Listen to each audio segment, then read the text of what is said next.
Hi, my name is Barry Sterling Mitchell, and I produce the Sterling Net Point Power Rankings. And this is Ben and Barry on football. I'm Ben Dickerson. I'm your co-host, lover of everything football, especially the NFL. Really my time of year. It's the playoffs. We're narrowing it down to the Final Four. NFL Final Four. NFL Final Four. Serious business. Serious business. Serious business.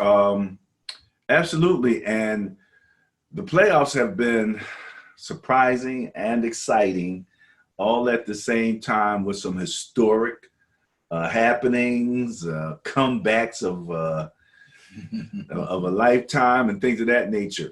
All right, so first what we're going to do is we're going to take a quick look at the summary of information which I produce on the Sterling Net Point Power Rankings. So we're going to look back at the rankings of the team and the categories that we follow most closely: net points, points for, points against, and turnover differential.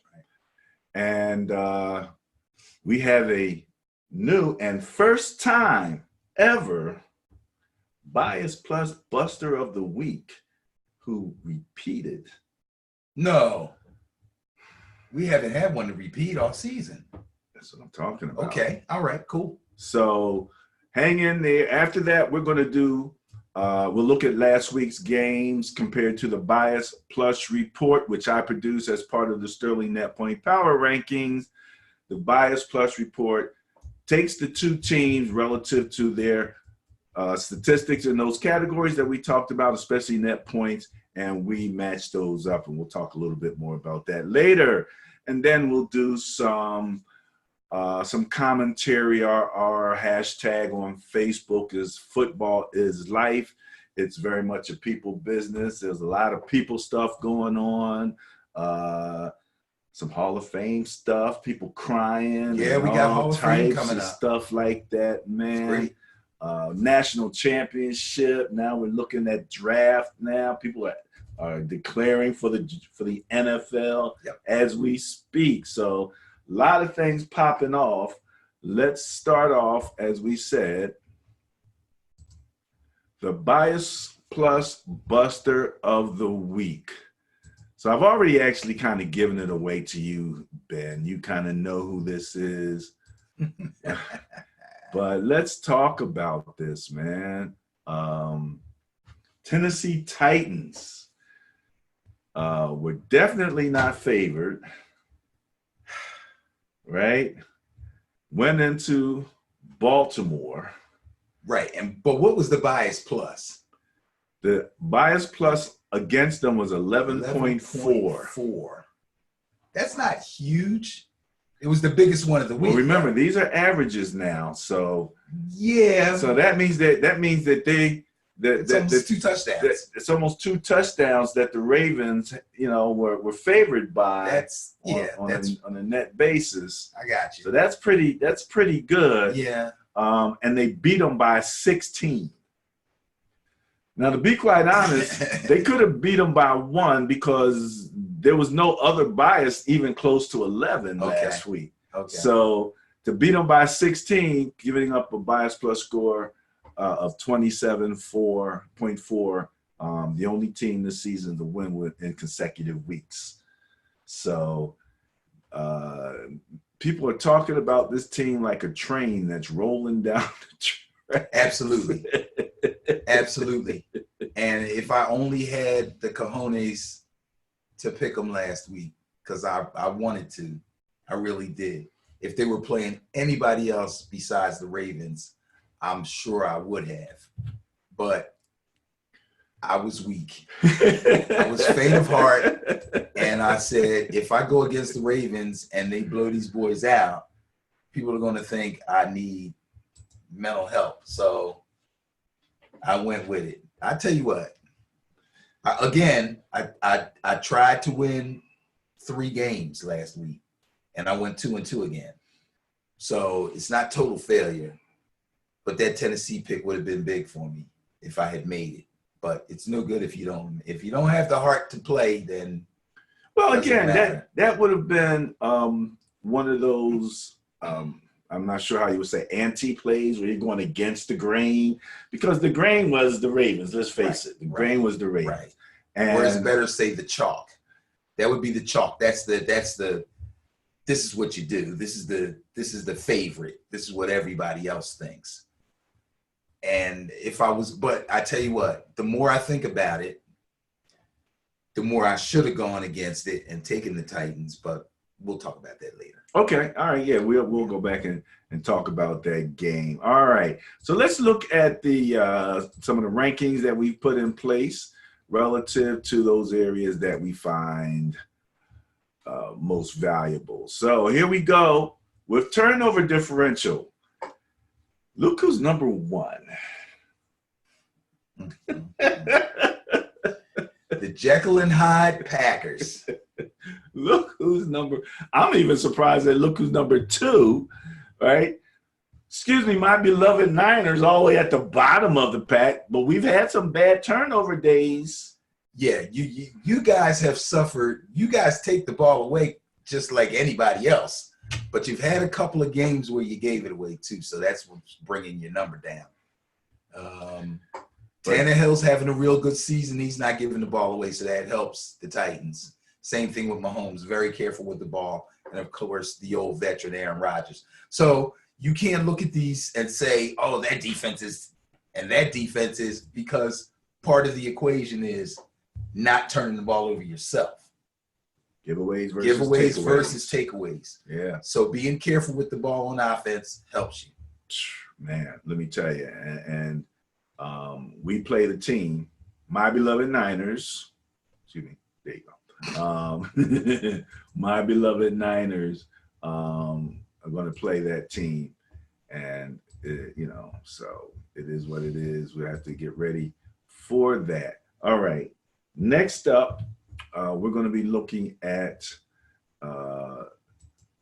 defense. What do we always say? Offense sells tickets. Defense wins championships. Defense wins championships. And look who's in first place. Those Jekyll and Hyde Packers. What the heck? If there's a defense up there, and you can even count the teams before they got eliminated that played last week, I think. If there's a defense up there that is helped more by their offense and their quarterback, I can't think of who it might be. Okay, maybe Mahomes, other than Aaron Rodgers. But again, see, this is the problem here. It looks as if the X factor is the Titans quarterback. Oh, no doubt. Right? Oh, no doubt. Because from the point where he played, he came in during the season, right? Right. His numbers pretty much equivalent to anybody at the yes. top. Now, he might not have gaudy yardage numbers and stuff like that. No, but he's a top his player, efficiency, his percentage rating, his quarterback ratings, his third down efficiencies. Is really he's competing with everybody at that level. That's right. And that's why, in addition to having a locomotive in the backfield, he's heading the ball off. They're where they are. Again, we'll talk about that game with the Ravens, but yeah, and my Niners, as good as our defense is, we struggled down the stretch. Now, again, we talked about it last week. The teams we played down the stretch were playoff teams for the most part. Right. So yeah, we gave up some points down the stretch. Right. But let's look at points for. There you finally got to the top. Look at that. It's almost the reverse. It is, yeah. It's almost the reverse. It is the reverse. It is the reverse. So, absolutely. So, my Niners are scoring. Both them and the Chiefs are in that 30-point per game range. Right. The other two teams are down a little closer in that 25, 23 point per game range. And so that's total points for? That is total. That is total. Okay, so they both broke 500. Yeah, that is total. The average for Tennessee is 25. The average for Green Bay is 23.8. The average for KC is 29.5, and for San Fran is 29.8. So they're all right there. I mean, this is so close, man. This is so close that is ridiculous. Let's talk about how close it is with the net points. Look who's number one. So they weren't number one in any one of the other three categories, but overall, this says they're the best team. This said, I didn't say it. I didn't say Ben said they're the best team. This says they're the best team. We're both cartoon guys, so when I do this, he knows what that means. That's straight out of the cartoon. Man, and then the Chiefs coming in second. Now, the Chiefs had the big differential last week, and I calculated these net points all the way through. So this is my handiwork here. And you believe me, these numbers are as honest as I can be, or my Niners wouldn't be in third place. And obviously, Green Bay being in fourth place where they are, that's, if you looked at the other sets of numbers, that makes sense. That's where they are. But yeah, Tennessee Titans, man, this is a scary proposition. But the thing about it is this. Again, on an average basis, if you're looking at scoring, my Niners are there if we had to deal with them. But on defense, man, those guys are stingy. They're giving up 20. Green Bay is a little bit better, but basically less than 24 points a game. So work is cut out for us, no doubt about it. No doubt about it. I tell you, man, this is going to be some tough games this week. These are going to be some tough games this week. All of these teams are worthy of winning. All of these teams would not be a surprise. In my estimation, none of these teams would be a surprise win. None of them. Nah, absolutely. They are all more than capable of winning their contest this weekend. Absolutely. All of them. Absolutely.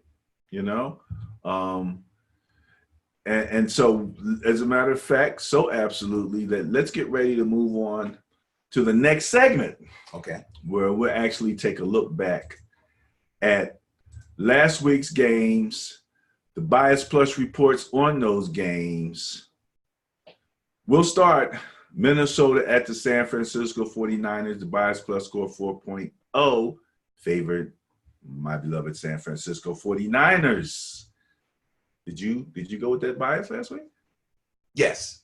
Okay. Yes, I was with the bias on this one. I went with the Niners. I don't think I really was very hesitant about this one, even though the Vikings looked pretty good the week before. And it was the old, you like that, for Cousins and all that stuff. But they were outmatched. The Niners are clearly, to me, the better team, the better overall team.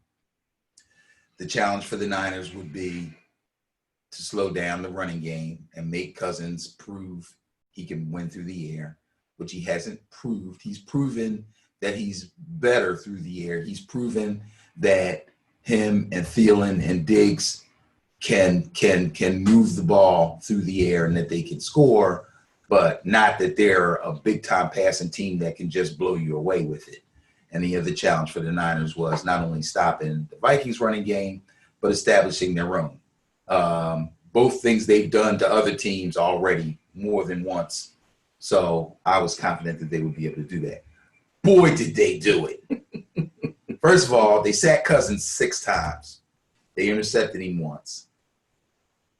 They only gained 27 yards on the ground, the Vikings. 27 total yards on the ground and 172 through the air. That's total dominance by a defense. There's nothing. There was nothing that the Vikings could do. The score was 27-10. I forget how they scored the one doggone touchdown. And I think it was a broken. Diggs got in on a breakdown in our secondary. Oh, okay. Correctly. Okay. So, and Shanahan threw me a little curve. I don't know if I should credit him or the offensive coordinator or the running game coach or that. But they pulled Tevin Coleman out of the mothballs, shook him out a little bit. So you practiced for most of it all week, did you? You know what I mean? And sometimes a little small wrinkle like that can really throw a defense off. So Coleman carried the ball 22 times, which is, A1 running back carries. Got 105 yards, scored 2 touchdowns. So he did his job. Then Mostert still got 12 carries for 58. So he was the change of pace back. Over 4 yards a carry. Right. There. They had no film practically no film for the last 4 weeks on Coleman. Because he's been either a healthy scratch. Hurt? What's going on with Breida? Breida is healthy. He did get 8 carries. He's healthy, but they just haven't been putting him on the field. And when they've been asked about it, because I read something about a couple of interviews a few weeks back, they asked about Breida, and Shanahan said he's okay. We expect to get him the ball. We want to get him in the games. And then after the games, when they're asked about it, they say he blames it on game flow. Interesting. I couldn't quite fit him in the way the game was going in a certain situation. So they're real methodical about how they use their running backs, as opposed to the frivolousness that other teams use their running backs. I'm not going to name any teams, but you know what I mean? They're very careful, and they have certain situations for all their running backs, and it seems to be working really well. If you're going to go with a 2-3 quarterback system, you might as well put the work in and do it right. The Niners do it right. It's funny. I was listening to a breakdown, and I'm not sure who it was. It might have been Mark Schlereth or somebody like that, like a lineman or whatever that now reports, like a bigger guy. Okay. And he was saying that basically he's saying the Niners run the same play out of like a wide range of formations. Yep. He said, and for the Niners, it's just the same play. Yep. But for the defense, it looks like something different every time. Right. And they're actually feeding you something so you think you know what it is. They're like, look at this. Don't this look like this play? And you're like, oh, here it comes. And then they run the same. Yeah. It's great. I love it. He's a fantasy guy. I'm a Madden guy. And so it's funny, I'm running with the Ravens offense, but I'm trying to incorporate that Niner philosophy. So I've got because the Ravens have even more formations available. Right. So you can do that with the Ravens really good. And hey, it works, man. It really works. So there was that one. What's up next, Ben? Hold on here. We should probably go Titans Ravens. Bam. All right. Titans Ravens. Bias plus Buster of the week goes to the Tennessee Titans, who were not favored. Ravens were favored. A bias plus score of 11.4. And the thing that you and I have kind of debate many times, because I tend to question strategies and stuff like that, coaching calls and stuff. And you try to read into whether certain plays are acts of courage or acts of fear. Okay. Especially when you're going to go for it on 4th down. Yeah. And the Ravens seemed to have, when they went down a little bit, seemed to revert to fear. Because early on, when they were down like 8, they were going for it on 4th, like they didn't have 3.5 quarters left or something like that to get things in the flow. Then you turn around and you got Lamar throwing like, how many times did Lamar throw? He threw 59 passes. He threw 59 That's passes. Crazy. Come on now, really? That you haven't done that ever. Passes in one game. You've never done that. Now, yeah, their running back was hurt. Ingram was hurt. Yeah. But wait, they were talking about they got a running back who's like way bigger than Ingram, like a serious power guy back there. They got Gus Edwards, and then they have Justice Hill. I'm not sure which might have been Gus Edwards, but Probably he's Gus. like 6'2", 240 or He's a something nice like sized that. kid, yeah. Yeah, so you got a power back there. If you want to bang these boys, you almost got a mini running back like the Titans had if you really wanted to run the ball. But that's your game. You know, that's your game. And when you're in the flow and Lamar is able to really run, it's like a pass because it's not just 2 to 3 yards to a first down like a lot of like regular human beings.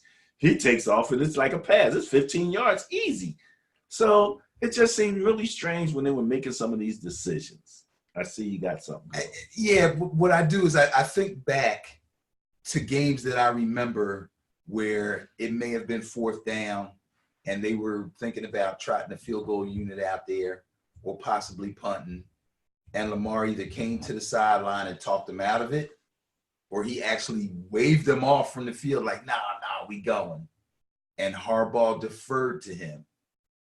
And they got it. And it worked more than it didn't. And now, in a crucial game, it's almost like he's forced to continue, speaking of the coach, he's forced to continue to defer because I believed in him so long, you know, and all these times, and he keeps coming through for me, I'm going to do it again. Now that's a hell of a psychological analysis. Instead of going, okay, you know what? Screw that. Because I remember when he did that. I remember, yes, Lamar doing that. Done it several times. So it's not like I do agree. He actually has done that. But that's real macho on his part. So when you feed into that as a coach, you're kind of trapping yourself. You know what I mean? Because you don't want the guy to feel like, oh, now we get all this far. Now you don't believe in me. Ball players are real funny about that kind of stuff. I'm just saying. So I'm not I arguing don't know. with you per se. It could have been, fear of messing up your mojo with your quarterback. Well, first off, I don't remember in this particular play Lamar doing that, saying, let me run. It seemed like they were all on the same page. We are going for this. Yes, that was a coaching call. So in that particular instance, and so they made a couple of calls like that during the game. Right. That I'm like, game's close. You got to have some faith that you're going to put up somewhere near your average. Yeah. You know what I mean? And so at some point you got to click in, but it didn't happen. And then Derrick Henry happened. So what you got on this game? Well, again, before I even get into that, let me just say the big similarity between this game and the last game we just talked about, which was the Vikings and 49ers, was the challenge for the Titans and the fact that the Titans met the challenge. And the challenge was they needed their defense to somehow slow down this super terrific offense. And then the second thing was come back when we get the ball and do what we do best, better than we have ever. And that's run the ball, control the clock, drive the ball into the red zone, and put points on the board. And they did both things really well. For all the 365 yards that Lamar Jackson put up after throwing 59 passes, he only completed 31 of them. So that's about 50%. Yeah. So that's not great, but he obviously put the team on his back. He's the only person on that team that has any stats that you can work with toward trying to win a game. Other than Lamar, if you take Lamar Jackson's running stats out, the Tennessee defense only allowed, I wrote it down real small here, but I want to look real close here, 42 yards. They only allowed 42 yards on the ground. This reminds me of an old basketball adage, if that's the right word, where you hear sometimes coaches will say, or commentators will say, they need to let this guy, the star, do his thing. There's nothing you can do with him, but we can limit everybody else. That's kind of what they did. Okay. Lamar got off, and they held everybody else down, and it worked. Kobe's going to score 60, but we'll still win because we'll hold everybody. Right, but we'll hold everybody else down, and all we have to do is outscore Kobe. And that's what they did. They outscored Lamar. It's wonderful. Ryan Tannehill only threw for 88 yards. He only completed 7 passes, but 2 of them for touchdowns because they had 2 turnovers. Now, are both of those Ryan Tannehill touchdowns because Derrick Henry threw one? That doesn't. Yes, he had the 3rd touchdown. Okay, so that's the 3rd one. Yes. Okay. He threw 1, Tannehill threw 2, and I think his yardage numbers are small, not only because they mostly ran the ball, but because his 2 scoring touchdowns came after turnovers. Okay. I know they had one real early, and then they had another one later. I think both of those put him in good field position, so he didn't have to, march it down the field. And they went deep that one time. Yeah. They bombed it. And they exposed something that they found in the Ravens defense. The Ravens defense has been good statistically, but sometimes when your offense is super dynamic, then your defense can kind of front run and take chances, and you know what I mean? You end up looking better statistically than you actually are man for man. So the Titans looked at that. They found some matchups that they could exploit, and they did. One of the things I heard mentioned a lot was that Lamar likes to throw in the middle hashes, and there was a question as to whether he could throw out on the flats well. And so they huddled, or they tended to play closer to the middle. They took the middle away, and then they did a semi what do they call it? Spy on Lamar. Like, they didn't actually spy him, but they had an extra guy. He ran like crazy. They had an extra guy kind of around there, but he didn't kill him like that. No. He didn't kill him. He had a lot of good runs, but he never really. He had one real good breakaway run. They still caught him. He didn't score. Mm-hmm. So again, they expected him to do what he was going to do. They did their best against him, but they made sure that everybody else was kind of bottled up. They made sure Ingram got nothing. Gus Edwards got nothing. I don't even know if the kid Hill played. Meanwhile, Derrick Henry carries the ball 30 times for 195 yards. It's almost 200 yards by one dude, and he threw a touchdown pass. Are you kidding me? It's really hilarious when he breaks out into the open and starts running. Because at first he looks like he's a plotter, and he bangs people and he stiff arms, and they're like, he's a big bruiser. And then he kind of leans back a little bit. And you're like, oh, he can run. He's actually moving faster than the average. It's like, is he really moving that fast? Yeah. Because he don't look like he should be moving that fast. He don't look like it, but look at the guys that are chasing him. They're like, right, you exactly. can see them. It's amazing. Going all out to catch him. And sometimes they catch him because they're faster than him. But they're going all out. All of them. If it's a linebacker, you can forget about it. Yeah, the DBs, and then when they catch him at the 1. Right. And they really didn't want to catch him. Well, I'd rather trip him up from behind than face him coming at me. Right up, stick your foot out there. Please. Oh man, the locomotive is coming. What you gonna do now? You gonna make a business decision, or you gonna get in front of this thing and let's do something? And let's face it, with a guy like him, if you can get penetration with your front 4 to 5 and get him before he gets going. But what happens is once he steps through that line, if your linebacker falls or commits to one side and he steps aside of him and he's out, then you're in trouble, Yeah. So you want to get him behind the line of scrimmage, but if you miss him behind the line of scrimmage, now you're chasing, and you don't really want to be chasing that guy. So absolutely amazing, absolutely amazing. You ready to move to the next game? Yes, sir. Well, now let's see here. We talked in the opening part of the show, about history being made. And here's history. right here.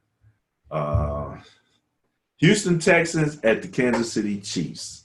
Bias plus score 9.6 favored the Chiefs. And we mentioned last week that the Texans were the only team with a negative net point number in the playoffs. If you remember. That was at the beginning of the playoffs? Is that we're going into this game. They were going into this game, they were still like minus 0.4. It was small. Wow. It was small. Let me see if I. Yeah, that made it easy for me not to bet against them. to bet against them. Here it is. At average net points, they were negative 0.2. Yeah. So they were just about breaking even, but you know, they've been that team who they had one other butt whipping during the season, didn't they? Somebody else ran up on them and they did that. But they also are the team that went into Kansas City and won during the regular season. That's what made this game a little scary. I went with the bias, obviously, but yeah, that made this game scary. So they go up, what, 24 points? 24-0. And who would have thunk it? And you know, the interesting thing in the way that the Chiefs score was all of the little Mahomes passes that we run up and throw the little 5-yard to the tight end. You know what I mean? Yeah. And he's actually scoring or he's getting first downs. Right. But they aren't. It's like this guy is he knows Mahomes well enough that if I just curl up here where I'm supposed to be, he'll get to the angle that he needs to get me the ball. I just need to box out and do that kind of stuff. And you see, hey, look, amazing. And then, so tell me about the historic comeback, because you got numbers here. Okay, historic comeback. Let me just say, I'm trying not to be real long-winded on these games, but 23 for 35 for Mahomes. That's pretty darn good. 321 yards, 5 touchdowns. Like you said, he really spread the ball around. I think every receiver on the team caught the ball. If there was one thing that I wasn't sure I could expect or didn't really count on, it was a decent running game from the Chiefs. And Damian Williams gave us that. He scored 2 touchdowns. He only had 47 yards. Damian, really? Yes. But he did score 2 touchdowns. Again, you know, they worked their way into the red zone and then they give him the ball. I believe Shady was a healthy scratch again. I'm not sure if he played much. I don't remember. I was kind of in and out on this game because I was visiting relatives. But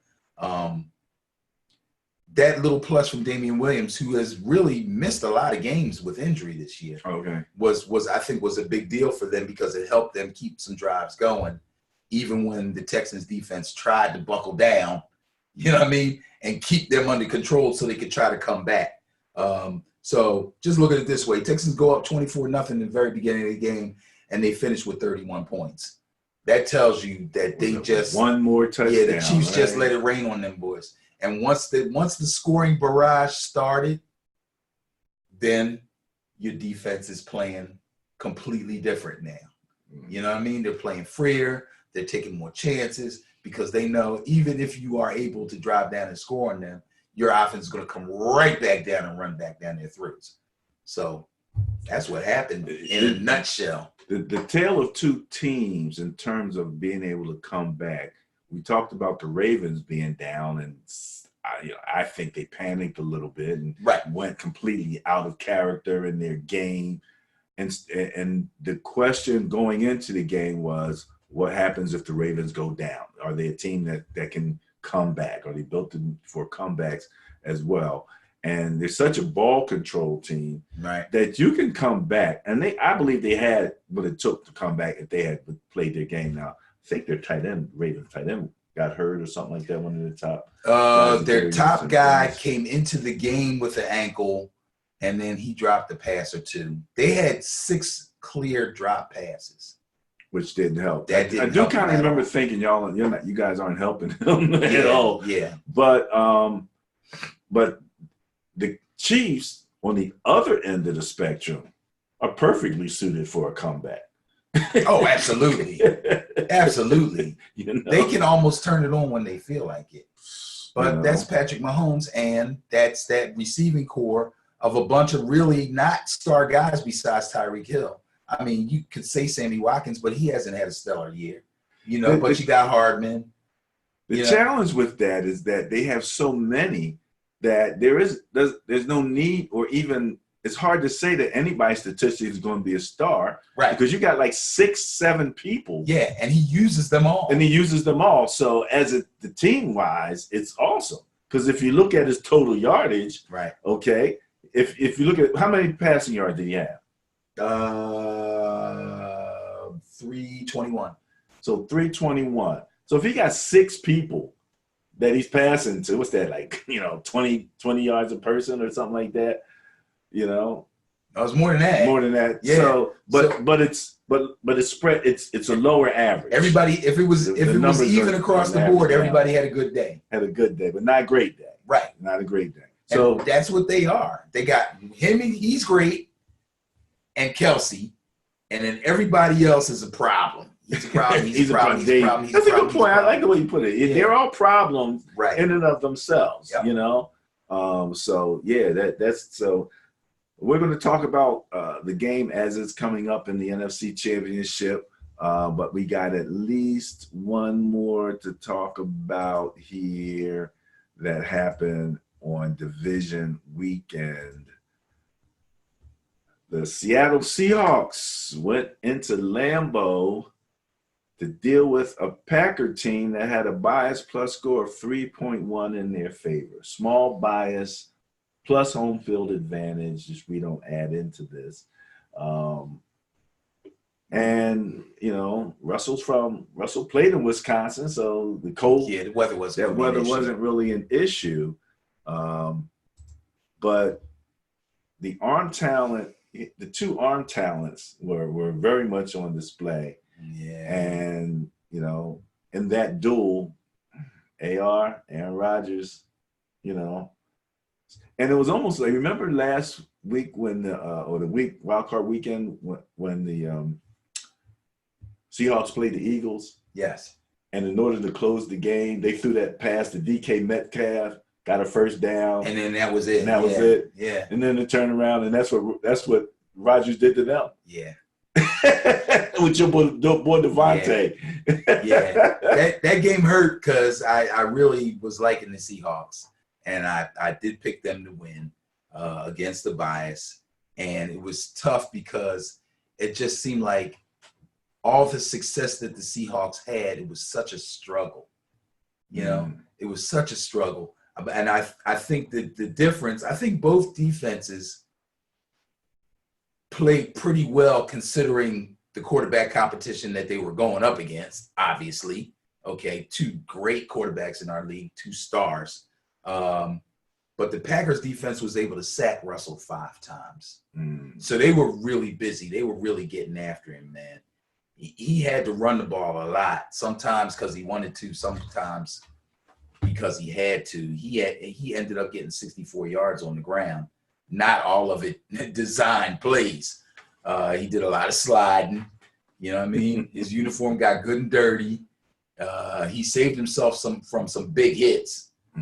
But that's just because he really knows when to get down and when to get out of bounds. But they just seem to be under duress the entire game. Yeah, they still almost pulled it off. Clowney had a few really big faux pas in that. Yeah. Karma, perhaps, Eagle fans. Few voodoo dolls. Yeah, he lost his mind there a couple times. He made some real bad decisions. That hurt them. That hurt, yeah. Yeah. Gave up points. Yeah. So that's a very interesting thing. And, I've always had sort of mixed feelings about Clowney. When he first came out, I was like, okay, seems like he hurt all the time. Yeah. And it always cracks me up because these guys who are bigger and stronger than everybody else, they just, JJ Watt, you think as big and as strong as he is, he's going to manhandle him at the end of the, but before the season's over, he's out injured, and he's trying to come back from a torn this or sprain that. And Conley has a court issue that he looked like he some surgery on that. So yeah, the Packers came out in that game, and that pretty much positioned them now for the conference championship. So what we're going to do, we're going to wrap up this piece. Anything else about last week's games you want to mention? Just real proud of the way that the Titans went about their business. I've been talking about these guys. If you remember, they were a team that I used to love to hate. They're boring. They were boring. They're boring. Oh, wait a minute. One-dimensional. One-dimensional? I don't. Look at these uniforms. Yeah, I said the only thing I liked was the uniforms. Oh, the uniforms. I like the uniforms, though. It turned around completely. I'm on board now. And here's the crazy thing. Ryan Tannehill, if you're a football fan, Ryan Tannehill, you never in your wildest dreams would have thought Ryan Tannehill would go to another team and he himself would turn that team around. He has done that. Take over for a first round quarterback. Yes. He was struggling. Yes. Mariota is, I don't think he wants to be a backup, especially there. So he will probably try to opt out or become trade bait. And I don't know where he's going to go. There's been some speculation out there, but I know he wants to be a starter. He feels like he could be a starter. So he's got to get out of there. Well, this is one thing that's interesting. And I kind of postulated this when we talked about the Ravens and whether other teams I know where you're going would begin to try to mimic that, or if not the Ravens, the other team that seems to have a real good handle on that, which is the Saints with Taysom Hill. Yeah. So now with the Saints, you got a two quarterback system where if I want to run options and I want to do all of that kind of stuff, I got a guy that can still have the threat to throw. And which makes it a true option. Yeah. Right. As a matter of fact, was it Derrick Henry's touchdown? No, I'm thinking that. Yeah, Derrick Henry's touchdown. I think Mariota was in the formation. Yes, he was. Yeah. So, you got two quarterbacks in the formation. The halfback winds up throwing the ball. It almost started out like a Philly special where Mariota was not under center, but he was back there first. Then he barked some signals, and then he went out on the wing, like Foles did in Philly special. But instead of the reverse stuff and all that, Henry took the ball, went like he was going to go into the line, and then popped up with the jump pass. It's beautiful. So it's beautiful. Mariota, if he comes to his senses, might want to stay there. He might be an X factor quarterback. He won't. Okay, that's not enough for him. It's a sterling postulate. Okay, they're going to have it that way. All right. Next up, the Bias Plus reports for the championship week? NFL Conference Championships. All right, Benny. So in this section of the show, we're going to do the Bias Plus reports for the upcoming weekend. There's only 2 games. Yep. This is the Conference Championship, AFC, NFC. Let's get cracking here. Both games are on Sunday. Both games are on Sunday, yes. As a matter of fact, I do believe my beloved Niners will play first. Okay. Green Bay Packers are coming to Levi Stadium. Bias Plus score of 0.1 favors the 49ers. Now, let me mention, ladies and gentlemen, again, where I'm getting these numbers from. Right. Okay. I produce the Sterling Net Point Power Rankings. I also produce the Bias Plus reports. The Net Point Rankings are our way of looking and ranking objectively for each team. So if a team has been winning by an average of 20 points and they're playing a team that's winning by an average of 10 points, the differential is 10. I said 20 and 10, right? Right. And it favors the team with the most net points, the 20 net points. and that's what we call the bias. The plus comes from turnover differential. So if we're looking at turnover differential, one team is +6, the other team is -1, then there's a differential of 7 favoring the team. With +6, we combine those numbers and come up with what we call the bias plus report. So that's how this all actually works. Now, we're taking these numbers and extending them through the playoffs. So we calculate all of this, and I'm actually kind of amazed that these numbers are this close. I mean, we've had ties during the year. Yes, we have. Where there was no bias. Either way, it was just 0. Right. And so we had to deal with that. Now it's pretty close to 0. Yeah, that's about as close as you can get, 0.1. Well, sir, so they're going into Levi Stadium, also known as the New Candlestick. Oh, it's also known as that? Fans, I heard that. let me take a look at you. Oh, yeah. If you're looking in the background, what you're seeing is video recording. I'm a Madden guy. He's the fantasy guy. I'm playing the franchise version of the game, the exact same schedule that my Niners played. I made it into the conference championship. However, my opponent was Dallas.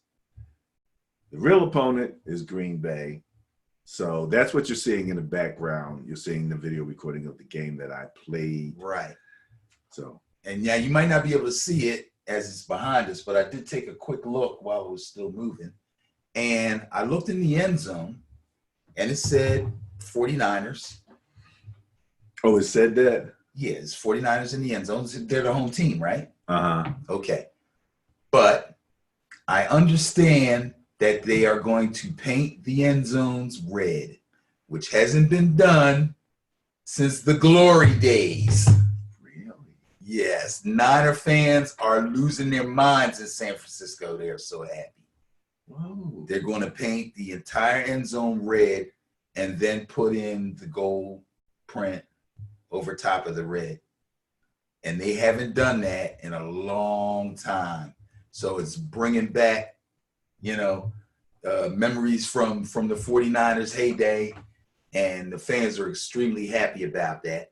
So it's going to be a raucous crowd, as they would say. I'm not going to waste a lot of time. I'm taking the Niners in this one. I don't see any way that Green Bay can beat them. I do see a way where Green Bay can make the game interesting. Aaron Jones is a handful to stop on the ground, and Aaron Rodgers is really feeling good about himself right now, and Devontae's real close to not being able to be stopped. So it's not like they don't have the weapons. I think the problem is going to be the Green Bay defense. I don't think they're going to be able to handle the type of running game and the type of balanced attack that the Niners are going to be able to bring at them.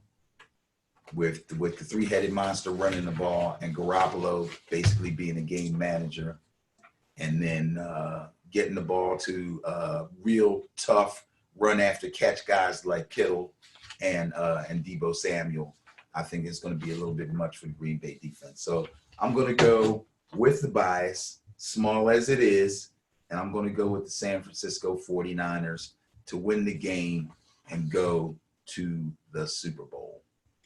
Now, the interesting thing about the number 0.1, yes, and arriving at it, is that the bias, the net point bias between the two teams favored San Francisco at 0.7. So almost a full point. Almost a full point. Almost a full point. Okay, but it got down to 0.1 because Green Bay had the turnover differential bias at 0.6. Also very small, but way better than the Niners, who in turnover differential were in last place. Green Bay was in first place of the four remaining teams. So the fear, and what one commentator said, which was kind of true, Garoppolo was going to give you 2 or 3 opportunities. That's what they said? To catch, for an interception. Now, if you don't catch them, That's on you. Yeah, Um, they're going to catch him. that's going to be the challenge. Right. Who controls the turnovers? Right. Now you're absolutely right, and I told you what I did in this game. Mm-hmm. I ran the ball Mm-hmm. constantly, And I expect them to do the same I thing. put in all types of additional running plays that I hadn't normally run, Right. jet sweeps and things of that nature, Right. dives, double tight end formations, and all of that kind of stuff. Because when you got that one really good receiver, sometimes they're a problem. The Cowboys have a really good receiver. I mean, the Packers have a really good receiver and a really good running back. Right. So, that right there, their defensive, what's the guy in the middle? The nose tackle. They got a really good nose tackle. Yeah, and they got two guys on the outside, both with the same last name. I think it's Scott. So they're not related. How much pressure that they can get versus how much pressure the Niners can get on Aaron. Right. That's going to be, that's going to be a big part of it. Third down conversions. I prioritize them in the game that I played. If we can continue, and again, George Kittle is to Garoppolo as Gronk was to Brady, except for the fact that he's being used a lot more in the blocking, part of running it. team. They're a running team, yeah. So your tight ends have to block. And he's a good blocker. But I hope they were keeping an eye out on what Kansas City is doing with Kelsey, because it Also creates a problem. blocker. But once you they get him out more. They get him out more, and that's what I think to some degree you might have to do. If you might need to loosen up that defense a little bit. But if they need to, they can. They've already done it. So I wouldn't worry about that. I'm not worried about that. I think if they feel like they need to go downfield, but not necessarily throw bombs, they still need a controlled passing game.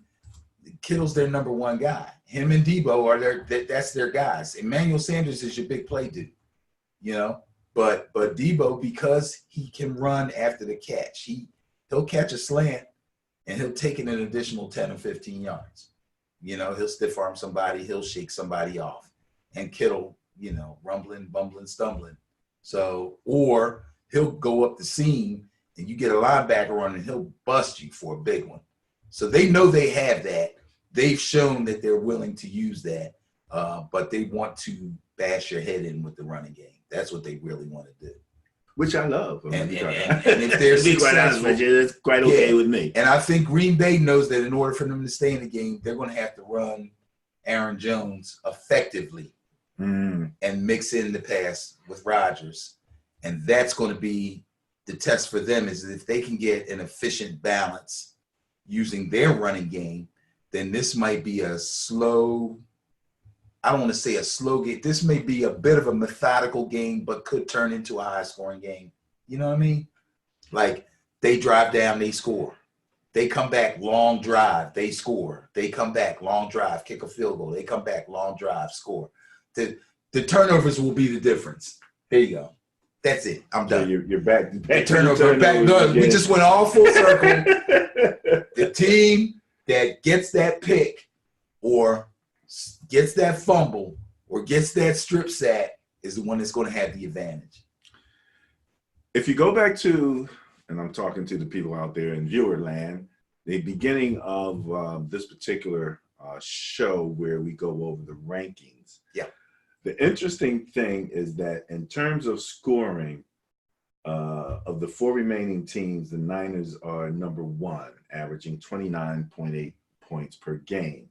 And of the four remaining teams, Green Bay is fourth at 404 points, or 23.8 points per game. So that's almost a touchdown. It's like 6 points right there. Right.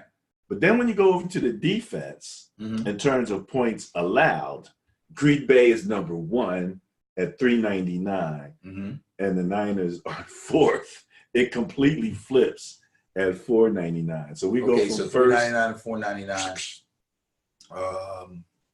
Right. So what that tells me is, again, I'm going to bring turnovers into this. If the Niners happen to be the ones to be able to take the ball away, then they are the more likely team to start running away with the game because they're the higher scoring team. If the Packers happen to be the ones to knock a fumble out of somebody's hands and recover it, or get a nice run back on an interception, then this game could go down to the wire. And the 49ers have been in a lot of go down to the wire games. We have, and that is so true. That kind of gives y'all an advantage there also. And we don't crack under that type of pressure. We've had a that's lot my of point. goal line stands this year. Mhm. We're relatively healthy on Mhm. defense. A lot of people coming back. D4, Quan Alexander coming back. And people still wondering about Garoppolo, but I think Garoppolo's good. I mean, Garoppolo knows this offense, and he's, about it. He's at least as good as what's his name for the Titans?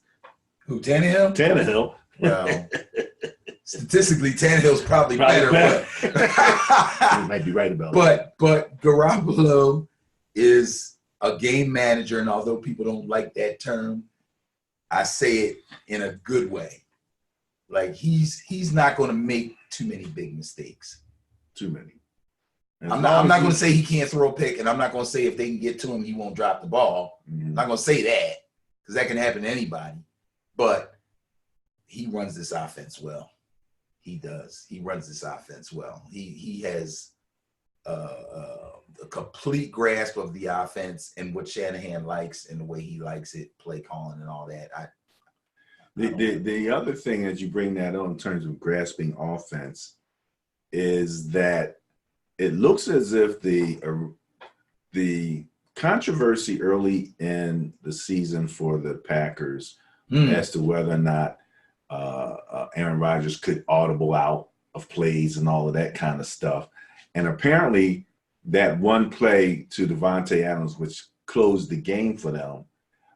That was an audible. That was an audible. Absolutely. And, Devontae divulged that, yes. Yeah, so they've progressed. And even though it was an audible, Devontae also, what's the word I'm looking for?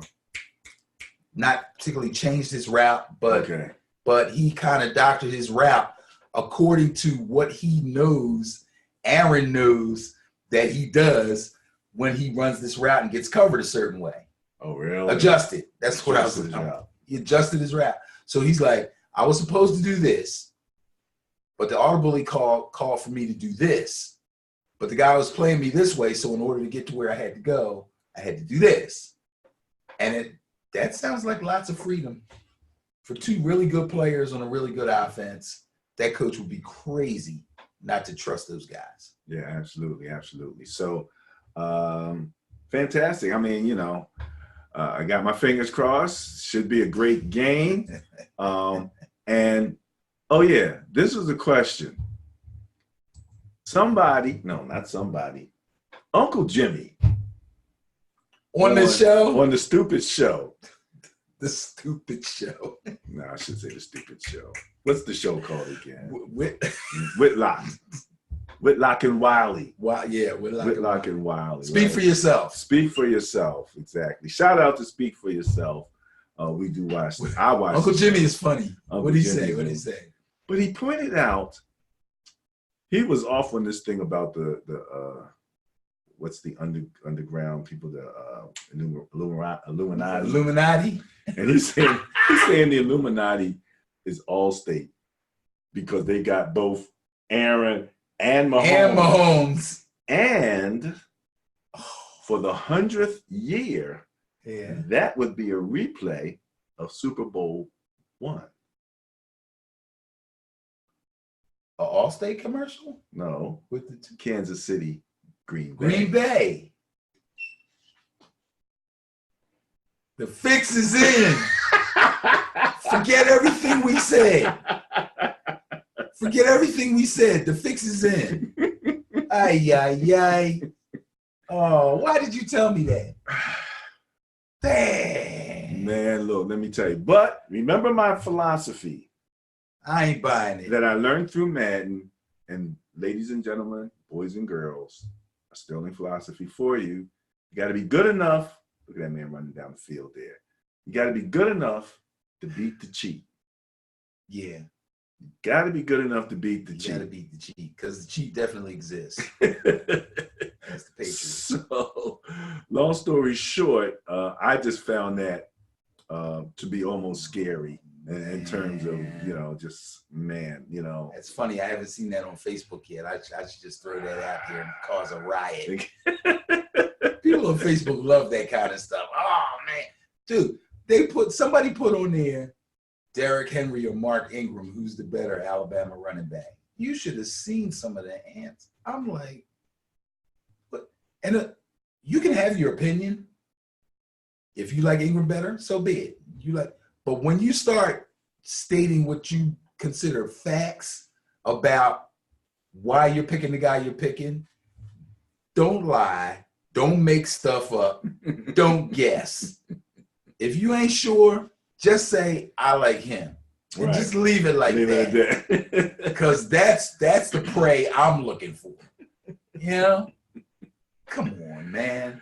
Somebody want to talk about I'm gonna take Ingram because no, I'm taking Henry because he's been a number one back his whole career, and Ingram's been has never been a number one back until now, and even now he's got Jackson ahead of him. I'm like, au contraire, my friend. Au contraire, right? Derrick Henry played behind DeMarco Murray for 2 years. Sure did. You forget about that. Mr. Real Football Fan. I love these guys. Come on. If you were a real football fan, you would know that. I'm like, oh, that's not. So ain't all real football fans. But, anyway. All right. So next up, we have the other game on Sunday, the late game. And voila, the exact same bias plus score. Oh, 0.1 again. Favoring Chiefs. And this one was a dead heat bias-wise. So we only got that 0.1 from a 0.1 bias in Tennessee's favor in turnovers. Am I reading that correctly?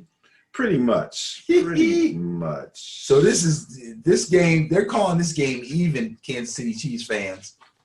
Oh, the horror. Because I know y'all riding high right now.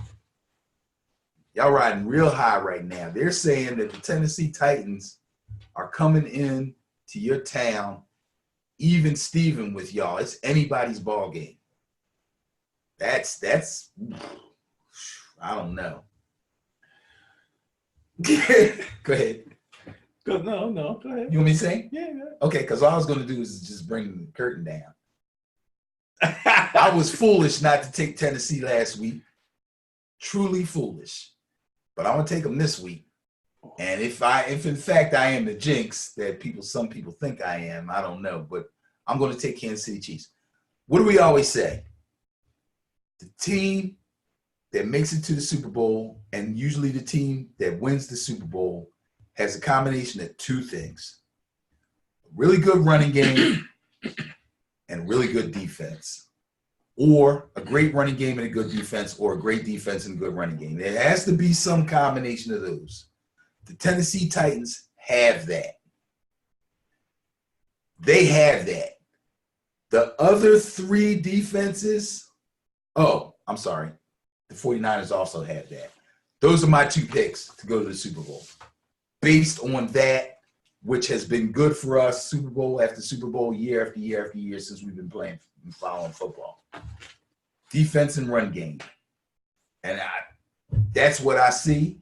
That's what's been proven by the numbers. So those are the two teams I'm going with. So, yes, the Tennessee Titans will grind it out. They won't do them like they did Baltimore. They're going to grind it out, keep the score relatively low. And what they did to Baltimore pretty much, though. No, but they pounded Baltimore. Well, that's They grinding beat it the out. crap. Well, and they hit them once or twice deep. Yeah, That's yeah. just enough. Just enough. I mean, score-wise, they pounded them. I know they're going to pound them on the ground, and they're going to grind it out, and they're going to slow the game down, and they're going to do all that. But I don't think they're going to beat them big. I think it's going to be more like 28-24, 32-26, or something like that.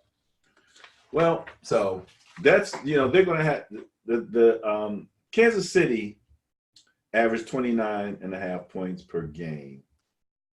Tennessee averages 25. So they're very close in points scored. right. Now we're looking points against. And points against, Tennessee gave up 427. Kansas City gave up 482. Okay. So defensively, they can lean on them. And let's face it, if I have a Volkswagen and you have a Ferrari and we're going to race, and somehow I can make your Ferrari stay in the garage so you can't even get it out the garage, I'll probably win the race. They're going to try to keep that Ferrari that the Kansas City Chiefs have right on the sideline as Derrick Henry bangs that thing and challenges the manhood of your defense. Yep. And I mean, it's going to happen with us. If they get through Kansas City and we get through Green Bay, then the Niners are going to have to deal with The that. same thing. But the Niners, I don't know if our line is bigger than everybody, but they're all first-round draft picks, and that's going to be a slobber knocker of a game. Let's not get ahead of ourselves. However, Kansas City is favored by that 0.1. Right. You're going against the bias. I'm going against the bias. That 0.1 means nothing to me. And you're going with the Titans. I'm going with the Titans with the run game and the defense. Yes. The run game and the defense. Wow. Okay. All right. Boys and girls, you heard it here first. The Bias Plus favors the Kansas City Chiefs. Mr. Benny over here is going with the Titans. And it's realistic. I mean, this bias is so close that you have to give it credence. Sure. That it could happen, man. Absolutely. And again, Kansas City, what they did to Houston is a team, the only team that had a minus in the net points going into the playoffs. Right. They were a team who pulled things out of their hat all year. But they were not up to the task of dealing with that scoring machine. No. And so consequently, they went down, and I'm not that surprised. They weren't favored anyway. So, all right, that wraps up the Bias Plus report for the NFL Championship weekend. Next up, simple commentary, quick look at our social media. Okay, Benny, so in this part of the show, we're going to take a look at social media. We'll have a chance to riff a little bit, maybe rant a little bit. All right. Hey, maybe that's what we could call this segment, Riffs and Rants. Riffs and Rants. That'd be a little bit different than what everybody else is attempting to do. But as I like to say, I know you love Madden. So I just needed to show this because going into the game last week, when I looked online at Madden, I'm like, wait a minute. They got Marshawn Lynch rated at 84. That's his overall rating. That's his overall rating. Okay. The starters, Chris Carson is 86. Penny is 79. So literally they have him rated higher than Penny and just a couple points behind Carson. Right. Even though he hasn't played hardly at all. Yeah. I just thought that was amazing. I think that's weird. And although he has the potential to be that good, if in fact he had come on the team earlier in the season, he could have developed into those numbers. The way they're using him now proves that he can't go full steam. Like he doesn't even barely get the ball unless it's a short yardage first down attempt or it's a red zone. Let's see if we can pound it in from the 1 or the 2. So he's not ready for prime time running back. I don't know if he's. I don't know if he's coming back. I don't either. We'll see. I did learn a new slang term though. Did you see his press conference where he told people to take care of their chicken? No, I didn't see that. Apparently, media picked up on this, And chicken is now synonymous with money. Oh yeah, okay. I've heard people say that. You've heard people say I've that? heard chicken. I'm like uses- out of yeah. it. I'm the millennials or I the have, yeah. Well, you know, I hang Generation around a lot Z's of and young the X's, guys. was you coach the young Yeah, guys. yeah, So when they say stuff like yeah. that, Get now, that chicken. you know, okay. Yeah, See, I'd have been running to Popeyes. yeah. You know? Did you see the viral video going around about the Family Feud in Canada? Okay. No, It's no. hilarious. A lady and a guy, right? All right. And they're set up, and they got the one question, Okay. right? And he's like, this one question is going to win the show, Okay. right? And he reads and he says, Popeye's favorite food, and the girl hits the button and she starts dancing and she goes, chicken. And she's like dancing. Right. And he comes up on the board and he gets an X. Dang. And he goes, spinach. Oh, wrong Popeye. It is hilarious. Wow. Because she dancing. She knew she had that. dancing. I got She's this one. dancing. And when we first saw it, we saw the short version was her dancing and then it kind of cut off. We just saw today, as a matter of fact, a longer version where the host of the show, even at the end of the show, he's imitating her dancing, going, chicken, chicken. It's hilarious. And to top it off, from what I understand, Popeye has bequeathed $10,000 worth of chicken to her. Really? Yeah. So she's Free commercial. chicken. So all's well that ends well. All's well. Because she felt like a fool when he said Popeye. Man, it's So hilarious. when he said spinach, she was like, "Oh my god!" She was shaking So it good for down. her. Edelman arrested for vandalism. What the heck is going on up there, man? Was he a graffiti artist? I don't know what's what fool this doing? guy's doing, but it came up and I posted it because I don't know. Allegedly jumping on and damaging somebody's hood of their car. You know, between him and Antonio Brown, did you see that video? No, what's he doing now? Apparently, he was having a dispute with his baby mama or one of his Again? baby mamas. Okay, And the police had come and they were escorting him out. okay. And he's standing in the door screaming at the police and calling them all types of names. Okay. It got so bad that apparently it was reported today that the police athletic league down where he lives, Right. They gave him back the money he had donated. and they said they want nothing. They to want do with nothing to do with it. him. Nothing to do I with did it. see that. I just didn't know why. And there was this question as to whether or not the NFL should do that. I heard a few different This guy. things, but long story short, I liked one of the commentators said, "Hey, he's not in the NFL right now. They don't really have to say anything, They don't have to say anything. and they'll Matter keep of their fact, mic. it's probably best that they just keep quiet and ignore him. Just ignore him, right? If they're not going to let him back in, then yeah, just not going to let him back in. Right. But he looks like he's about to go overboard, and you know he's going to need some serious help. He got 1 foot in the grave and one on a banana peel. He just hasn't. Oh, man. So next up, there was an NCAA CFP College Football Championship, LSU versus Clemson. You went with Clemson. I went with Clemson. I liked Clemson. They're defending champs. They won 2 of the last 3. They beat SEC teams each time they won. I love their quarterback. I love their team. I love the color they wear. I love everything about them. I love their coach, Dabo Sweeney. I like the way he talks. I like his confidence. I just like Clemson. No doubt, LSU's a freaking powerhouse. But I really thought that Clemson's defense would be one of the better defenses that they face this year, and it could give them trouble, and it might be a high-scoring game that Clemson would eventually win. It was turning out to be that until all of a sudden Clemson couldn't score anymore and LSU kept going. So, Joe Burrow, if he hasn't already declared for the draft, I think he has. will probably be the #1 pick in the draft. Tua Taglia.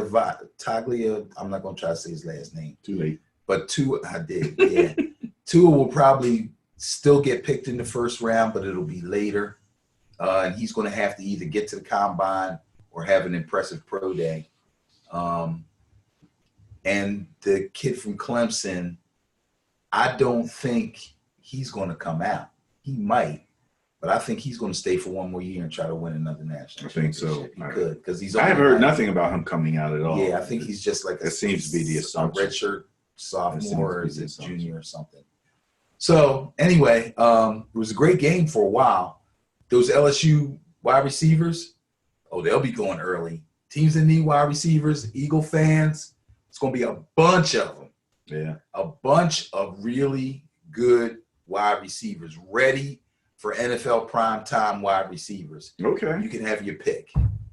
Now, I don't want to get too far into our draft coverage and all that, Yeah, but we'll talk about that. it's going to be a real good class. And I told you about the meme that I thought was hilarious. Oh, Joe Burrow. One side of the picture showing him winning the champion, happy, and then the other one is when he finds out he's going to the Bengals. It's like, he's like, ooh. But as you said, you don't have to go. I mean, who pulled that? Who got away with that? John Elway pulled it. John Elway. Manning pulled it. Eli pulled it. Eli. A little different way. Yeah, but Eli kind of said. But they basically refused to play for the San Diego Chargers. And so they took him, and then they flipped him with Rivers. Absolutely. For the Giants. Absolutely. Isn't that crazy? Suppose Phillip Rivers stayed with the New York Giants. Phillip Rivers. Yeah. And Eli was with the Chargers. I don't think Eli's going to be with anybody, but if Brady. No. I mean, the beginning of their careers. Suppose they hadn't done that. Suppose they, that's weird. He wouldn't have won those Super Bowls, probably. Rivers might have them. I don't know. Statue man. Statue man. You don't like Rivers. But anyway. They're picking the Hall of Famers, Benny. Yeah. They're picking the Hall of Famers, and but this isn't that.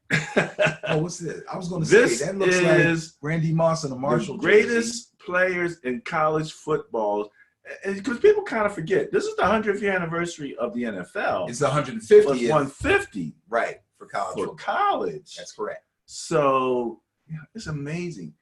It's hard for me to fathom people playing football 150 years ago. Yes.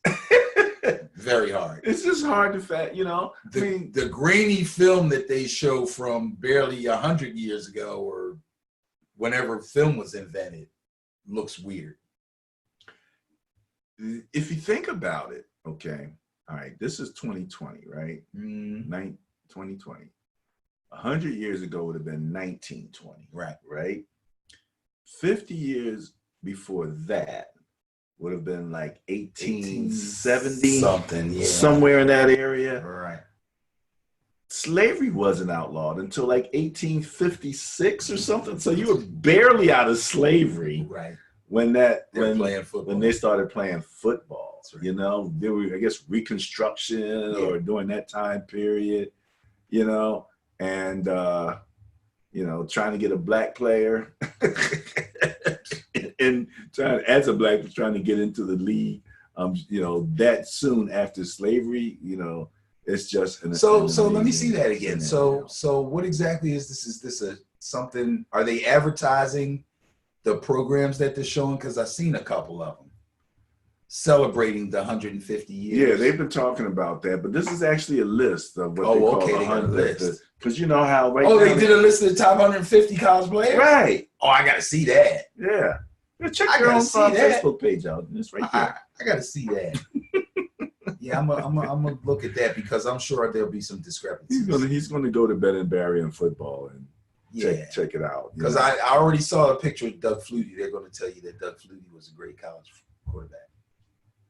They're going to tell you. You don't believe it? He's on the picture, so that obviously he's on the list somewhere. Okay, but I'm saying, why do you pick out Doug Flutie? Because his picture was front and center there. And okay. he's not necessarily a great college quarterback to me. Oh, that's what I was wondering. He whether had you some great agreed. moments. Okay. I don't believe he's necessarily a great college quarterback. Okay. Matt Leinart was a great college quarterback. It's amazing how great college quarterbacks don't necessarily translate to great NFL quarterbacks. And that question has even been brought up about Joe Burrows. We shall see. I thought this was very interesting when they literally, an article written saying that the Titans, Logan Ryan, breaks down how the team basically used Madden's Engage 8 to stop Lamar Jackson. Now, that's it. I'm done. You got to be. See, this is the thing. I've been telling you all along. This is infiltrating the psyche of all of football. We used to argue Is about that on Ben and Barry football? Yes. We used to argue wait. Go ahead. Are you telling me they convinced a coach to buy in to using Madden for a game plan? Maybe they didn't have to. There's no maybe. Did you read the article? He might have been home. Did you read the article? I didn't go deep into it. Okay, all right. Then I'm going to let you off the hook on this one. I will read the article. But I will say this much. Go ahead. If you actually go back, and I did comment on yes. The Engage 8 basically is you have 8 people basically on Madden, basically blitzing. Okay. And then you got 3 dropping back. Okay. And you can only do that so much in a game. Right. That really is not the best way to even approach a Lamar Jackson. No. You know, but we talked about how they actually did do it. But it's kind of, you could kind of see where they could kind of maybe, use a little bit of that stuff. But I just thought it was interesting that someone actually had put that up on there. The next thing we want to move to, I know he loves this kind of stuff. He loves it. I can't. We have some notable retirement. Luke, don't go, Luke. Luke said, I'm out. Luke said, I'm out. He says, I can't do it the way I want to do it. Gronk said, when you coming back? Gronk already asked him when he's coming back. Did he really? Yeah, he did on Twitter. Oh, man. Well, look who's talking. How Gronk going to ask somebody when they coming back? Exactly. It's a big joke to him. You know? Life is a joke to him. Yeah, sure. He thinks everything's funny. But poor Luke, I mean, to me, it's pretty obvious the concussions got to him. Now, why he decided in the offseason, I don't know how many he had this year, this particular season. I know he had at least one.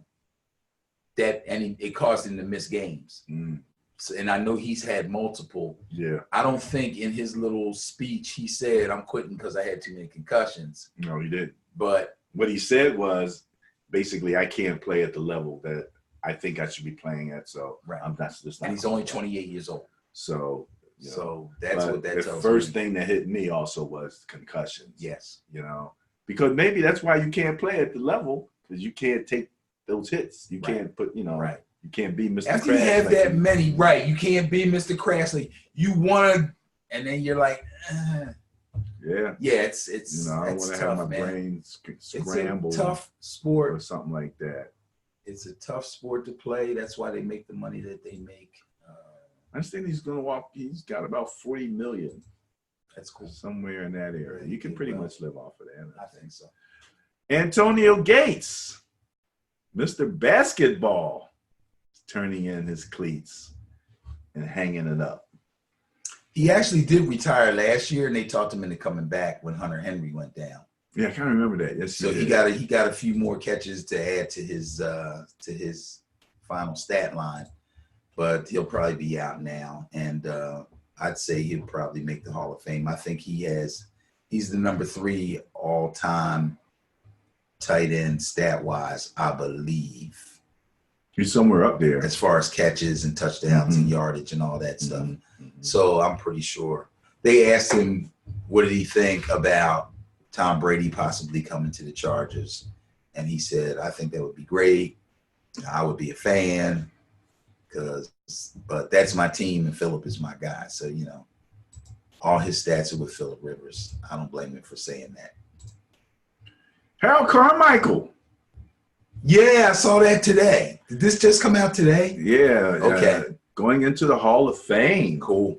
Harold Harold was a fun guy, man. He was just so tall. It was just like it was a phenomenon watching him play. I enjoyed watching him play, and I tell people I've been a Giants fan since I was pretty small, 8, 9 years old, when I really began to talk to my father about real football type stuff, the game itself, you know, what it meant to run and pass and this and that, and call plays, and begin to actually understand the game. I still was a kid. I didn't understand it that great, but I enjoyed watching it more than anything else.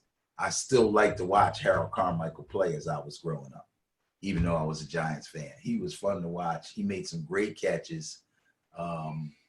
It was such a mismatch. It was, you know. He had this is, you know how certain things stick in your mind and you don't even know why. He had a consecutive game streak of catching at least one pass. I kind of You remember can that. look it up. It was pretty long. Yeah. It was really long. And I was watching the game where it got broken. Oh, did you see that? It was the Cowboys. Was it? It was personally Dennis Thurman. Oh, was it It really? was a sideline catch, and he went and it looked like he had it, and Dennis Thurman wiped him, and he dropped the ball, and he didn't get no more passes that day. Wow. Yeah. Wow. Yeah. A moment in time stuck in your mind. Stuck babe. in my mind. Moment in time stuck in your mind. Well, we got another name like that I know you and I both have a tremendous amount of respect for. What's that? Donnie Torpedo Shell? Oh. Going into the Hall of Fame. Oh. He was on Good Morning Football. Wow. And then they talked to him. He was an integral part of a lot of Super Bowl teams and didn't get a lot of credit for his play. But Donnie Shell was a major player on those teams. He may not have been a top guy at his position if you lined up different guys that played his position during that era. But on that team, he was big. On that team, he was extremely important to that defense. And we all know about that defense. That's that steel curtain defense. So, you know, wow, Donnie Shell, man. And finally, again, the motto of our show is football is life. Mm-hmm. So that's why we look back at so fondly at so many of the great personalities. And you and I, on one of our shows, asked the question, where's Cris Carter?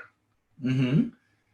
And so this article I found talking about Cris Carter and some of the things that happened that got him ousted from ESPN. And there was one thing that I read in this article that kind of blew me away. And they said that they had gotten Cris Carter and who's the wild lineman from Tampa Bay's championship years? Oh, Warren Sapp. Warren Sapp. To talk to incoming rookies. Yeah. About mistakes that they made and how to conduct yourself and traps and they said that he said, I know where you're going. Okay, well then go ahead and say it. He said you got to have a fall guy. In essence, that's what he said. You need to have a fall guy. You need a guy that when you get caught in the car with a bag of weed, the guy that'll say, it's mine. That's, everybody needs that. And yeah, that didn't go over well with like the powers that be. He's so true as it may be. Right, AI? True as it may be. Ooh, look at you. Look at you. I'm just saying, he ain't the only one. There's lots of guys. So, but you know, but some things you're not supposed to say. You can't say that, especially to a group. You know, yeah. If you knew a guy had a problem, you might listen, pull him to the side and Yeah. say, "Look, dude, you're not going to have but 5 minutes. You know, until you get this straightened out. Maybe this would be a way to help you through." But still, in all, as a guy who had a history of drug abuse, you know, that's, you know, you would have to think that he's like, you know, just say no. He'd have to be that guy, you know. You got tremendous opportunity here. You're going to make more money than you're going to make, you know, generational money here. Right, right. But you're going to have to discipline yourself to a certain level. And so apparently he didn't do that. And I don't know what else.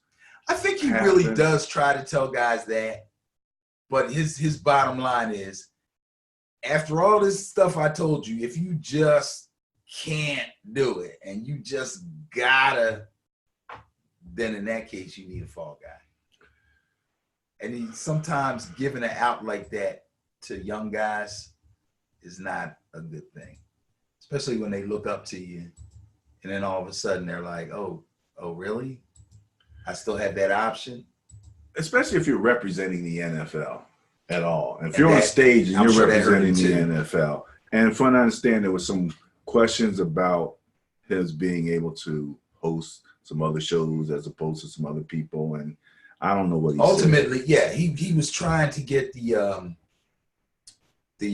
one of the night games, the Thursday night game or something. He wanted to be on that staff or that panel. And when he didn't get the job and they gave it to somebody else that he felt wasn't as maybe famous or charismatic or talked as well or knew the game as well, I think he kind of was saying, "I'm better than that dude. Everybody knows I'm better than that dude." And then they were like, "Well, we decided we're going to give it to him," and he freaked out. And it was the last straw. We missed him. I mean, his football. I love Cris Carter on TV. As an analyst, yes, we both missed him. Absolutely. And still. First things first, it's still a good show, but it'll never be as good as it was without Cris Carter. Yeah. He might have to do as what's our girl's name who had the sports show, her and the guy, and then she got kicked off. She was doing all the political stuff. Oh yeah. And now she has like her own podcast. She has her own podcast. Yeah, so he might have to go the podcast independent way because he's still Cris Carter. I mean, let's face it, he's still Cris Carter. He's in the NFL Hall of Fame, right? Yeah. So he's a Hall of Famer. In. So, Jemele Hill. Jemele Hill, yes. Jemele Hill, our girl. All right. The only thing I will say is that in addition to Facebook, where you can find Ben and Barry on football and the Sterling Net Point Power Rankings. If you go to www.benandbarryonfootball, you will arrive at our YouTube channel where all of our videos are. We've been doing this weekly now. Just 2 years. This is our second year. Yeah. Second serious, hardworking year. Yes. And we're maybe getting a little bit better at this. We hope we are. We're going to continue to try. Yeah. And we also are on Twitter. Both the Sterling Net Point Power Rankings and Ben and Barry are on Twitter. So if you find us here, you'll see our little thing there at B&B on football. We are also on Instagram.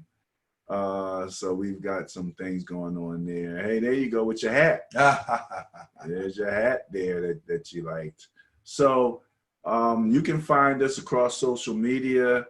You can find us, like I said, on Facebook. You can go to our website and find Ben and Barry on football. And if you Google us, this is what was weird. Mm-hmm. I Googled Ben and Barry on football. Oh, yeah, you told me you got something strange. Right? Yeah, this is so crazy. I think there's some website that had our video up. I think they were like in Sweden or someplace like this. Right, so when you saw it at first, you thought that was it because it had it was our video. No, it was the video. You could play it and watch it. Oh, you could play it and watch it? At their website. Wow. It had over 1,900 views. How does that happen, though? And how does the person whose website it is allow it to happen? Well, again, this is a public, video on YouTube that, you can, it's a lot. I mean, you can download a video off of YouTube. Yeah. Any yokel can do that. True. I can do that. Yeah. So, but it had 1,900 views. Oh, man. We can't get 1,900 views I know. On YouTube. They love us in Sweden, baby. Yeah. Sprechen Sie Deutsch or something? I don't know. Let's go. I'm like, how is this happening? Let's go. And it's really hilarious, So, okay, Ben and Barry on football. We're big in Sweden. European football might pick us up because, we follow, the international. Well, I'm following Sweden's team when they get one. I think they got one. I'm with you. We'll have to find out, but we have to learn to read Sweden. We'll never figure out who those guys are. Who are they? All right. This wraps it up. Ben and Barry on football signing off. Any last words, Mr. Dickinson? Let me say real quick, this being Martin Luther King weekend is also the annual flag football national championships down in Kissimmee, Florida, which is very near Orlando, Florida. The PTTFL has several teams going. That's the Philadelphia Flag League. Yes. We both played in it. There's He a coaches team in it. called NWO is going down. Christopher's old team? Is that them? He played for them at one time, One yes. My son. Tri-State Bullies are going down. It's a team from Delaware. UT Cobras, Oh, yeah? many time champions in our league, they're going down. That's a combination team, right? UT. Well, and NWO Cobras. is too. Yeah. Yeah, that's too. Well, a lot long. of times, yeah. That's the too long a teams, story to get they'll into. pull together. And But go yeah, down. every just about everybody does it because it's national. Now, is this different than the teams that will play the NFL and the Yeah, flag? it's totally different. Okay, so this is different than that. Yeah, although I believe one or two of those teams are in this tournament. Oh, really? Yes. So they ordinarily play 7-man, but they're bringing those great athletes over and they're playing the 8-man game. Oh, wow. And as far as I'm concerned, teams like ours have the advantage in the 8-man game. It's a different game, Okay. far more physical. Okay. So as Yeah, that usual, game, you gang, can't touch anybody. Yeah. We're watching them play the pros, and we're like, wait a minute, the guy can't block, so he has to just stand there, the other, and Yeah. just let his runner run. basically a 7-man screen. You can kind of like set a pick, but you Yeah. can't actually. You can't block. actually. And it was really funny. I remember in one game with the NFL, the NFL player caught the ball and just out of instinct did like that, and it was like penalty. 15 yards. It was like, oh, this Yeah. is a whole nother game.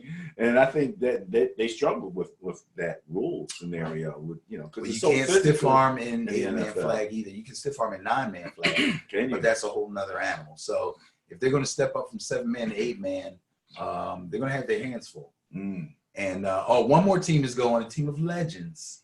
PTTFL Legends, 35 and over team, is also going down. So it should be So interesting. do they have separate categories based on age, or are they going to play the young guys the same? No. It's 35 and over. So they have a 35 Yes, and older They have a group. 35 and over group. Do they have like a 65 and older No. group? Okay, I don't think so. I would. Nah, you weren't gonna play anyway. Wasn't going anyway. So, I can see it's on now. He's at the 5. He's at the 4. He's at the 3. He's at the 4. He's at the 3. Oh God. Yeah.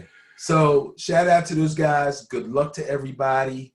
Hopefully somebody will bring back a championship. That would be wonderful. This is probably the biggest flag What's tournament Chris going down there? in the country. Yes, I think he's going to play with somebody. I'm not sure who. Probably NWO, but that's another story. But yeah. Good luck, you guys. Good luck. Good luck. That's That's it. awesome. All right. Last words?